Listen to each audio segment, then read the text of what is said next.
Buenos días nuevamente, jóvenes. Nos acercamos al final de este módulo que está dedicado a la segunda ley de la termodinámica. Que nos estemos acercando al final del módulo significa que estamos cerca de nuestra segunda prueba parcial. La fecha exacta será anunciada a través de la plataforma. Ahora, en esta recta final del módulo vamos a comparar el desempeño de dispositivos que operan reversiblemente con aquellos que en el límite teórico operan, o los dispositivos que operan irreversiblemente con aquellos que en el límite teórico operan reversiblemente.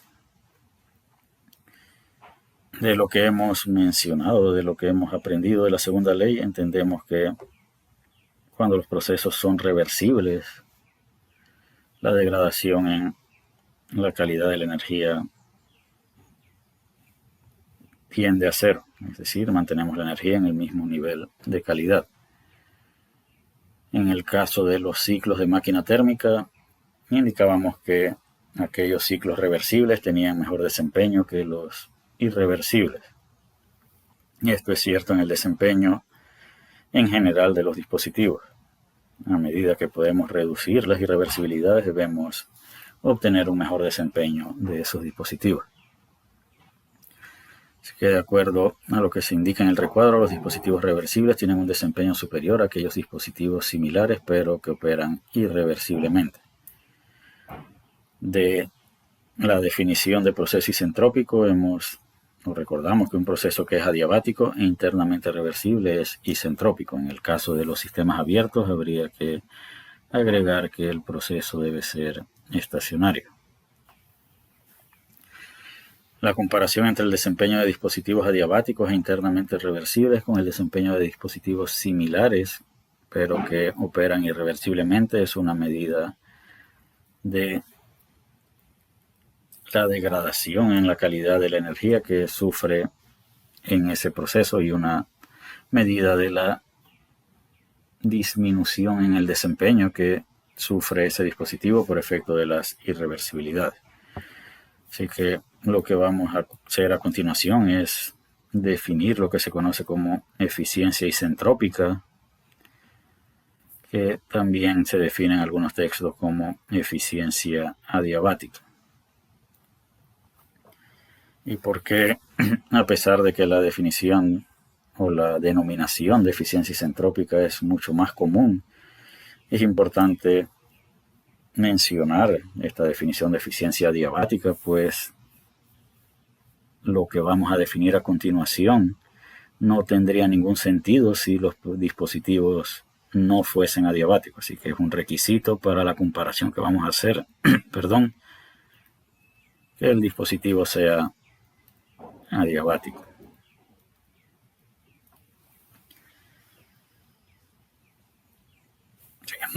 No podemos definir una eficiencia isentrópica de un dispositivo que no es adiabático. Así que la eficiencia isentrópica se usa para comparar el desempeño de dispositivos adiabáticos reales con el desempeño de dispositivos similares, pero que operan sin irreversibilidades.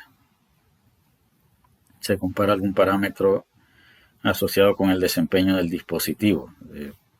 De acuerdo al propósito del dispositivo, vamos a comparar ese propósito en condiciones reversibles con ese propósito en condiciones reales. Por ejemplo, el parámetro de comparación puede ser el trabajo de entrada o el trabajo de salida, o puede ser la conversión en energía cinética de otra forma de energía de flujo. Nosotros vamos a definir la eficiencia isentrópica para turbinas, compresores, bombas y toberos.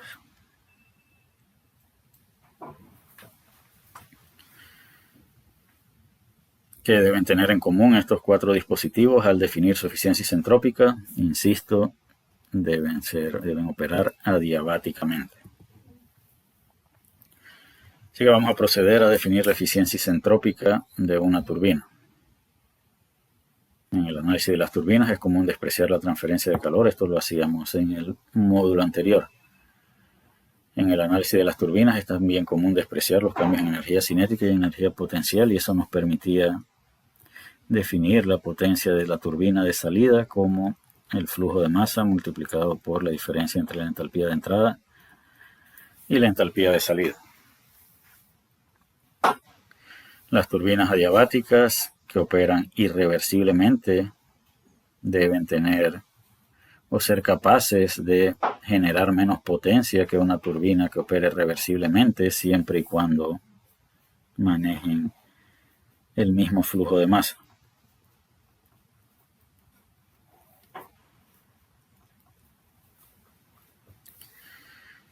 Así que para una turbina adiabática, el mejor desempeño o la máxima potencia por unidad de flujo de masa la vamos a obtener cuando esta turbina opera reversiblemente. Y esta ecuación que describe la potencia de una turbina no solo está sujeta a esta suposición y a estas otras suposiciones, también está sujeta a la suposición de estacionario. Y esta combinación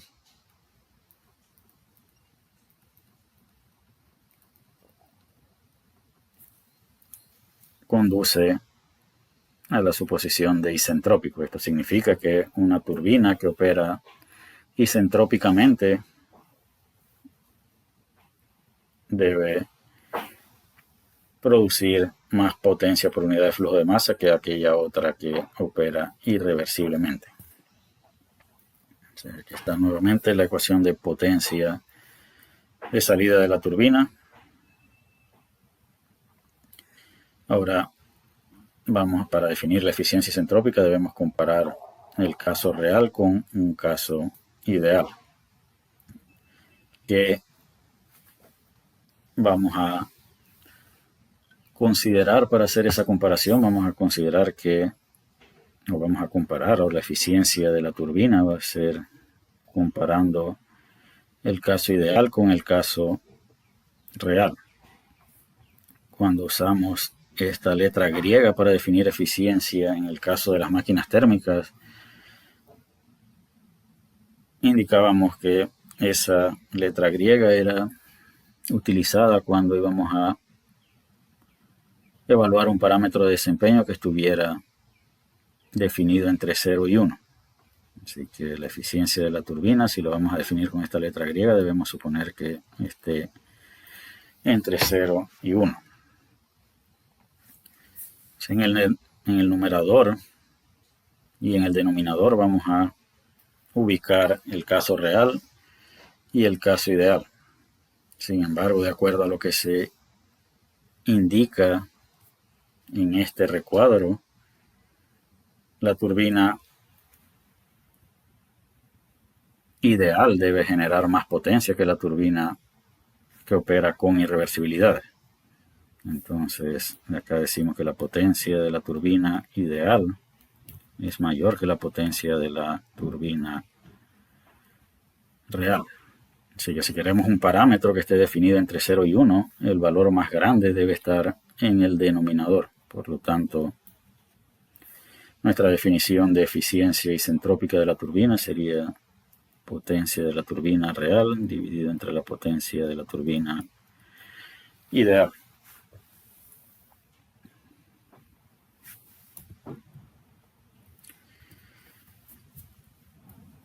Vamos entonces a elaborar sobre esa idea. La eficiencia de la turbina es igual al flujo de masa real por la entalpía de entrada real menos la entalpía de salida real dividido entre el flujo de masa de la turbina ideal por la entalpía de entrada de la turbina ideal menos la entalpía de salida. Vamos a usar ideal. Así que esto es cómo definiríamos la eficiencia isentrópica de la turbina. Ahora vamos a indicar que más vamos a suponer en nuestro análisis o nuestra definición de eficiencia isentrópica. Por lo pronto vamos a asumir que las dos turbinas que estamos comparando manejan el mismo flujo de masa. Así que en ese caso esto se elimina. La comparación no sería correcta si en una turbina suponemos que entra un fluido en un estado y en otra turbina entra en otro estado. Esto significa que el estado de entrada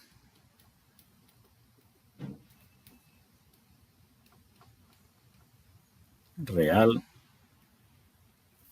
es igual al estado de entrada de la turbina ideal. Ambas inician su proceso en condiciones iguales. Eso permite que eliminemos estos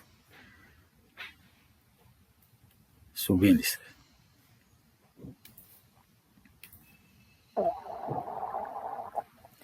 Bien. Así que ya hasta aquí hemos supuesto que ambos dispositivos manejan el mismo flujo de masa y entran en las mismas condiciones.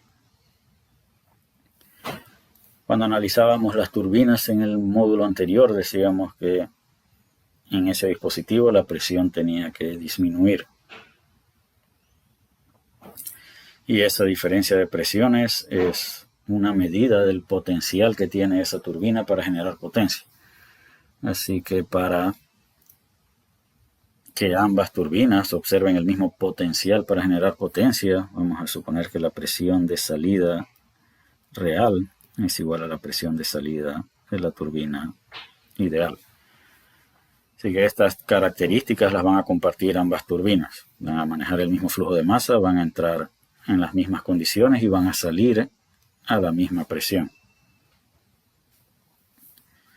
Eso significa que la entalpía de salida real es igual a, o es función de la presión de salida y de una propiedad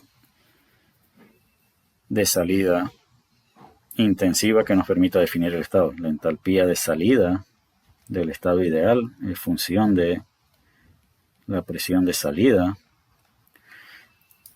pero decíamos que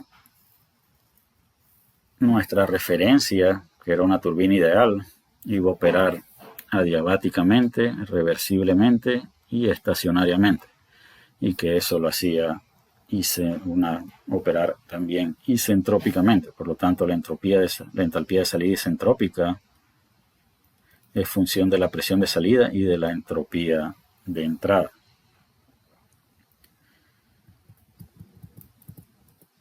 De la manera en que está definido de esta manera. Estas son las características de entalpía de la entrada, que es función de dos propiedades de la entrada, y H2S se refiere a un estado de salida isentrópico. La S se refiere a isentrópico. Así que si este es el estado de entrada en este diagrama entalpía-entropía, esta línea representa una línea de presión constante y esta es la línea de presión 2 constante. El proceso de la turbina ideal sigue una trayectoria isentrópica. Por lo tanto, esto representa el estado de salida de la turbina ideal. Y esta diferencia de entalpías desde aquí hasta acá es la potencia por unidad de flujo de masa de la turbina ideal.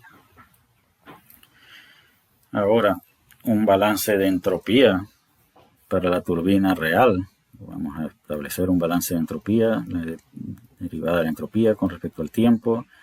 El volumen de control es igual a la integral de delta Q punto entre T de frontera más M punto por la entropía de entrada menos M punto por la entropía de salida más la razón de generación de entropía. Ahora vamos a ver las características en las que opera la turbina real. Es adiabática, es estacionaria pero es irreversible.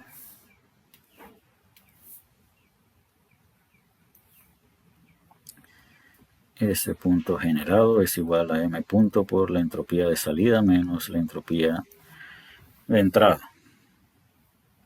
Y si esto es mayor que cero, quiere decir que la entropía de salida tiene que ser más grande que la entropía de entrada. Es decir, ningún estado en esta dirección es posible. Los únicos estados posibles en el proceso de la turbina real están a la derecha de la entropía del estado 1. Es decir, a lo largo de la línea de presión 2, el estado 2 real tiene que estar a la derecha en este diagrama entalpía-entropía. En el caso de esta figura se muestra el estado 2 aquí, de tal manera que esto es H2 real. Y observamos aquí que esta potencia por unidad de flujo de masa de la turbina real es más pequeña que la diferencia de entalpías que observa la turbina ideal.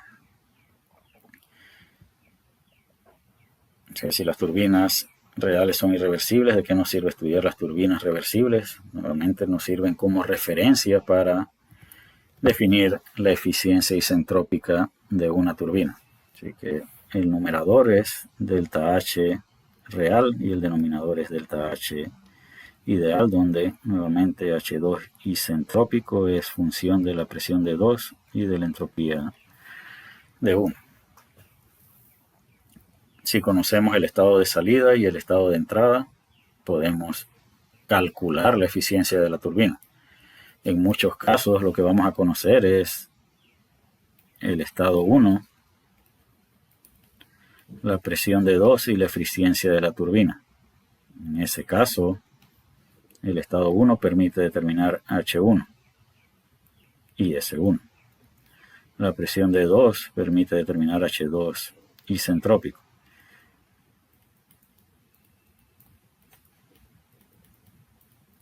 Así que de esta definición de eficiencia isentrópica de la turbina podemos despejar H2 real, que nos puede servir para definir el estado 2.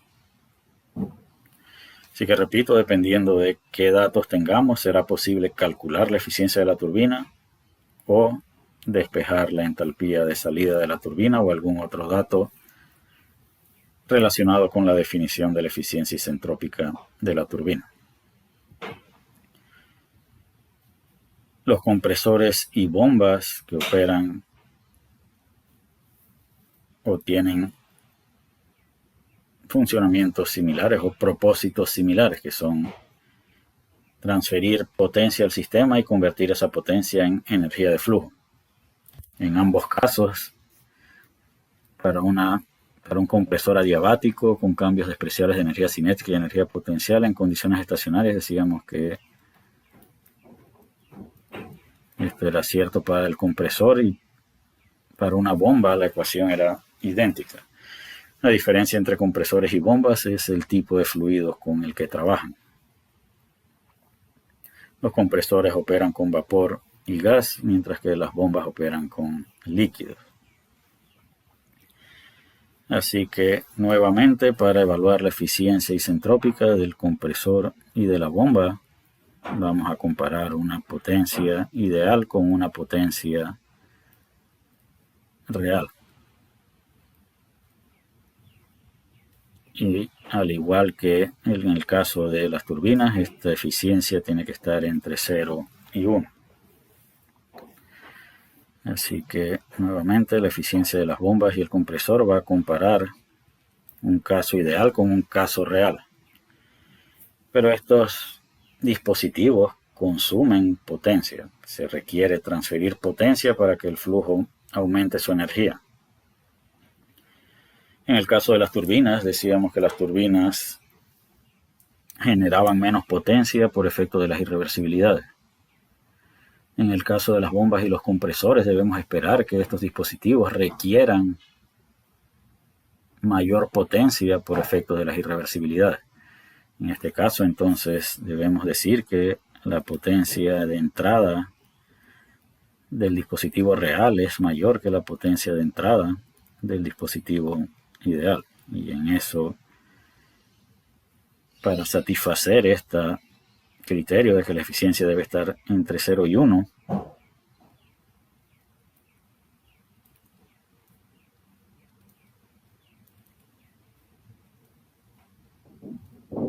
definimos la eficiencia isentrópica de la bomba como la potencia de entrada ideal versus la potencia de entrada real. Bien, de tal manera que la eficiencia isentrópica de la bomba y el compresor va a ser igual al flujo de masa ideal multiplicado por la entalpía de salida ideal menos la entalpía de entrada ideal dividido entre el flujo de masa real, entalpía de salida real menos entalpía de entrada real. Y al igual que en el caso de la turbina, vamos a suponer que ambas turbinas manejan el mismo flujo de masa. Vamos a suponer que el estado de entrada ideal es igual al estado de entrada real. Eso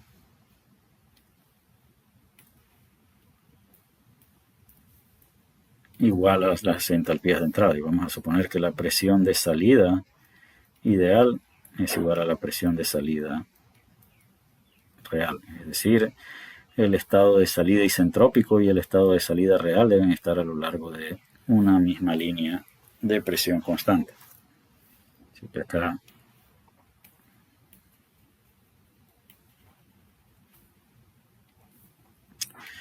nuevamente podemos decir que la entalpía de salida ideal es función de la presión de salida y la entropía de entrada.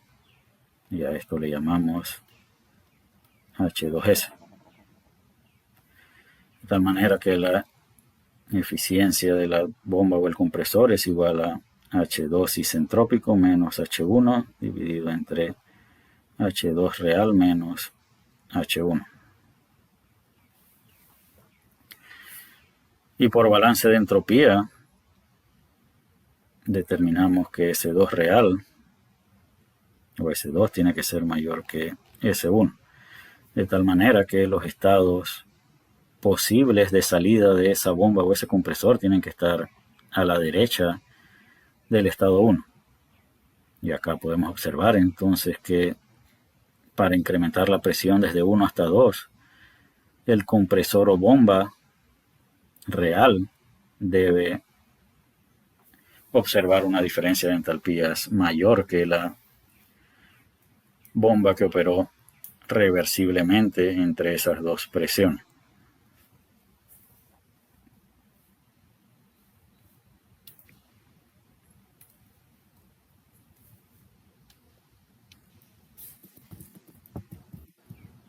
Así que la eficiencia del compresor, que es igual a la eficiencia de la bomba, está definida en función de las entalpías como H2 isentrópica menos H de entrada es dividido entre H2 real menos H1, donde esto siempre tiene que ocurrir. Para el caso de las bombas es idéntica la expresión. Sin embargo, las bombas operan con líquidos.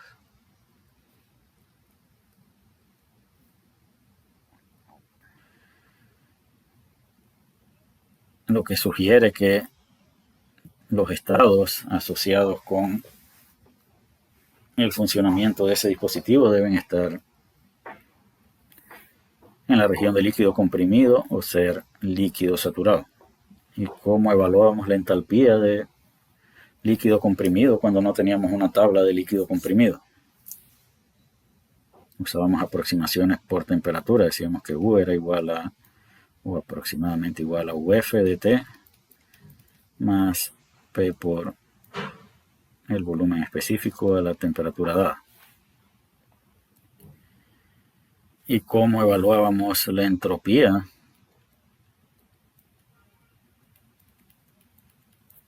Aproximábamos a la entropía de líquido saturado a la temperatura dada.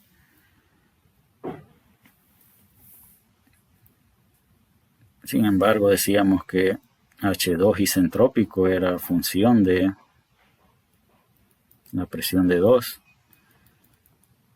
y la temperatura, y la entropía de 1.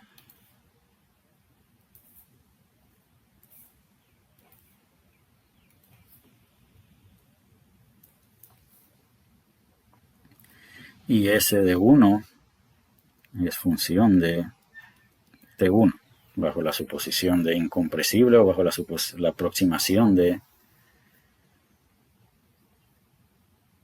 que las propiedades de los líquidos dependen principalmente de la temperatura. Eso quiere decir que si S2 isentrópico es igual a S1, T2S es igual a T1. Y si T2S es igual a T1, U2S es igual a 1. De tal manera que H2S menos H1 es igual a U2S menos U1 más V F evaluado a T1 por P2 menos P1.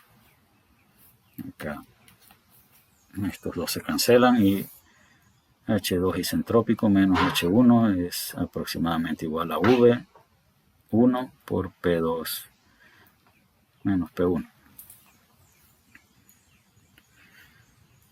Esto lo pudimos haber deducido de la suposición de incompresible, donde indicábamos que los procesos isentrópicos de sustancias incompresibles son isotérmicos.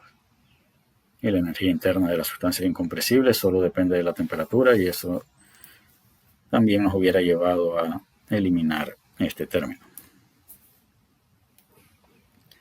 Así que bajo la suposición de incompresible podemos simplificar la expresión de la eficiencia isentrópica de la bomba a esta otra expresión. ¿Bajo qué suposiciones es válida esta ecuación? Bajo las suposiciones de adiabático, estacionario, y además bajo la suposición de que los líquidos se comportan como sustancias incompresibles. Para concluir el tema de las eficiencias isentrópicas, vamos a evaluar las toberas. Y la eficiencia de la tobera compara la energía cinética que podemos obtener a la salida cuando la tobera opera irreversiblemente versus la energía cinética que se puede obtener a la salida de esa tobera en condiciones reversibles. Del módulo anterior recordamos que para una tobera que opera adiabáticamente en condiciones estacionarias con cambios despreciables de energía potencial sin dispositivo de potencia, obviamente la ecuación de balance de energía se reduce a esta expresión. Si despejamos la energía cinética de salida,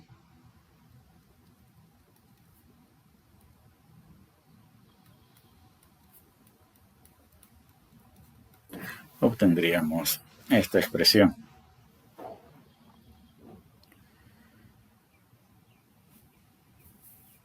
Este término H1 menos H2 es el que va a cambiar entre el dispositivo reversible y el dispositivo irreversible. Al igual que en los otros casos de las turbinas, compresores y bombas, vamos a suponer que los flujos de masa que manejan son iguales.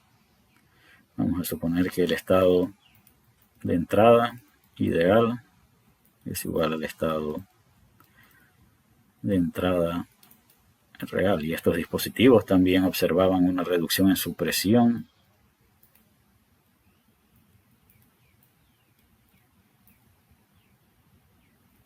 así que las presiones de salida también van a ser las mismas.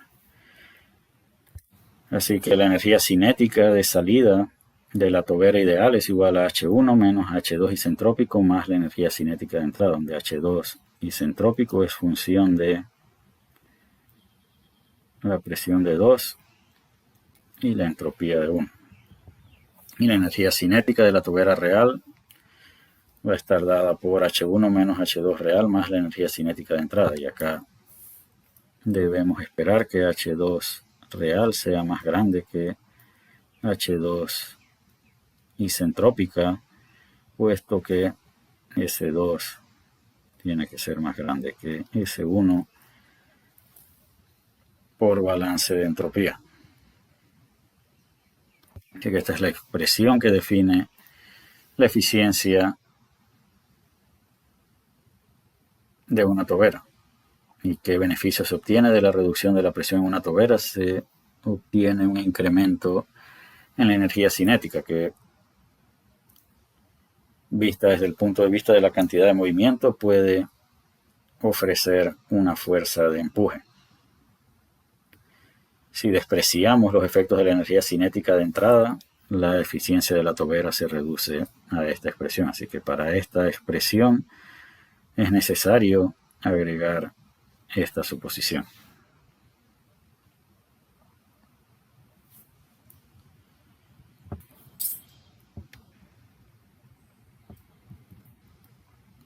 El último tema que vamos a cubrir en el tema o en el módulo de segunda ley de la termodinámica es el trabajo reversible de dispositivos abiertos que operan en forma estacionaria. Así que vamos a buscar potencia reversible por unidad de flujo de masa, es nuestro objetivo. La ecuación que tenemos planteada aquí es válida para un sistema abierto en condiciones estacionarias.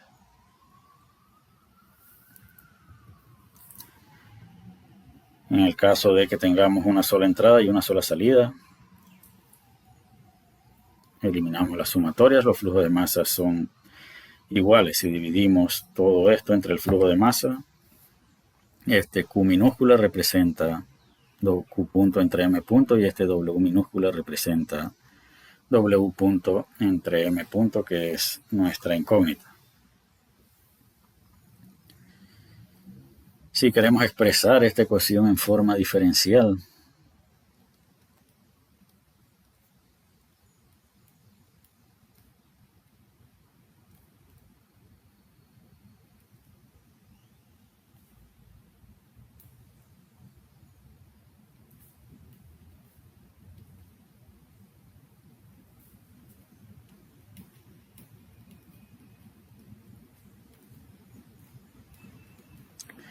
y estos diferenciales son expresados, vamos a suponer que el dispositivo sigue esta dirección X, y esta es la entrada y esta es la salida. Así que estos diferenciales se expresan en la dirección que va desde la entrada hacia la salida, y por eso acá tienen el signo negativo, porque acá esto es entrada menos salida. Si lo queremos a lo largo de esta dirección, la salida está más adelante en el punto X.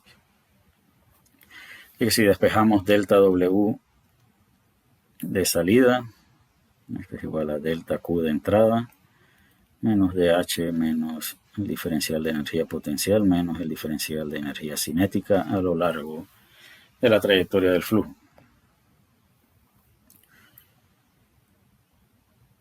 Hasta aquí hemos supuesto condiciones estacionarias, una sola entrada y una sola salida. Sin embargo, acá esto habla de reversible. Así que si le damos la categoría de reversible, delta Q para un proceso reversible es igual a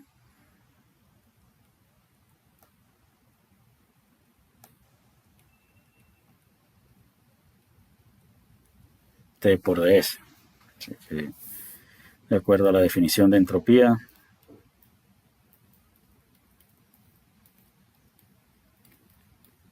podemos eliminar el calor.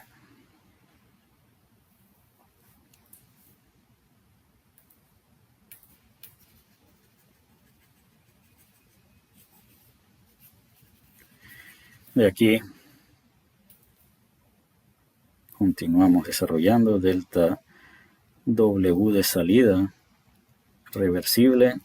Hay dos relaciones TdS, pero acá tenemos entalpía, así que vamos a usar la segunda, que dice que T por ds es igual a dH menos V dP. De tal manera que delta W reversible en condiciones estacionarias es igual a dH menos V dP menos dH menos el diferencial de energía potencial menos el diferencial de energía cinética. Y acá cancelamos este término.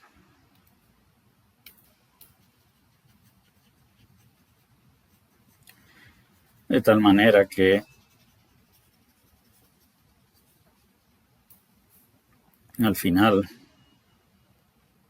obtenemos que delta W de salida en condiciones reversibles y estacionarias es igual a menos V por dP más el diferencial de energía cinética más el diferencial de energía potencial.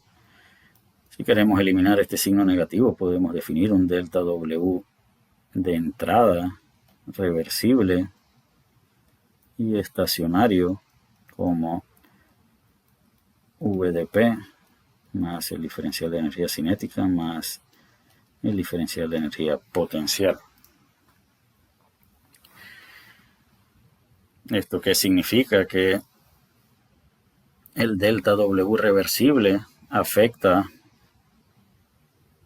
la presión, afecta la energía cinética y afecta la energía potencial, niveles de alta calidad en lo que a energía se refiere. Así que, como hemos indicado a lo largo de este módulo, el trabajo constituye energía de alta calidad. Así que esta ecuación indica que reversiblemente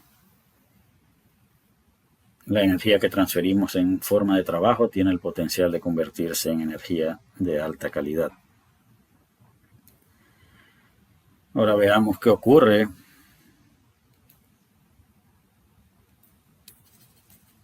con aquellos dispositivos que analizábamos en el módulo anterior que involucraban potencia. ¿Qué dispositivos del módulo anterior incluían potencia, turbina, compresor, bomba? En el balance de energía o en el análisis de primera ley de estos dispositivos despreciábamos cambios en energía cinética y cambios en energía potencial. Decíamos que eran aproximadamente iguales a cero. Si eso es cierto, o bajo estas suposiciones, nuestra ecuación de delta W de entrada se reduce a VdP. ¿Y eso qué significa? Que si la potencia es de entrada, dP tiene que ser positivo. Y esto es lo que observábamos en estos dos dispositivos. Tanto el compresor como la bomba incrementaban la presión. ¿Por qué debe ocurrir eso? Lo podemos observar en esta ecuación de delta W de entrada reversible en condiciones estacionarias. Ahora, si delta W de entrada es negativo, delta W de entrada en condiciones reversibles debe ser igual a VdP, pero esto debe ser negativo, de tal manera que la presión debe disminuir, y eso es lo que ocurre precisamente en las turbinas. ¿Qué más podemos aprender de esta expresión? Delta W reversible, cuando despreciamos los cambios de energía cinética y energía potencial, es igual a menos VdP, y esto es de salida. VdP, dP es esta distancia y V es esta distancia, así que esta área representa VdP, lo que significa que para un dispositivo abierto atravesando un proceso internamente reversible, el área a la izquierda de la trayectoria que define el proceso representa el trabajo reversible en condiciones estacionarias. Esto sí requiere que hayamos despreciado los efectos de la energía cinética y energía potencial. Así que la potencia reversible por unidad de flujo de masa en condiciones estacionarias con cambios despreciables de energía cinética y energía potencial, esa es la integral de V por dP. Si la presión aumenta, el trabajo es de entrada. Si la presión disminuye, el trabajo es de salida. ¿Qué ocurre con la presión en un dispositivo de extracción? En una turbina la presión disminuía y en la bomba debe aumentar. Lo otro que podemos aprender de esta expresión, ya hemos encontrado otra utilidad para el diagrama presión-volumen específico. En los sistemas cerrados usábamos esta área. En los sistemas abiertos, en condiciones reversibles y estacionarias, necesitamos esta área. Y debemos recordar eso. Lo otro que podemos aprender de esta expresión es que para las sustancias incompresibles, para los líquidos, podemos sacar del integral el volumen específico. Y el trabajo reversible por unidad, o la potencia reversible por unidad de flujo de masa en condiciones estacionarias, se reduce a V por delta P más el cambio de energía cinética más el cambio en energía potencial. Si los cambios en energía cinética y energía potencial son despreciables, la potencia por unidad de flujo de masa se reduce a V por delta P. Y esta expresión no es la primera vez que la observamos. Otro aspecto importante de esta ecuación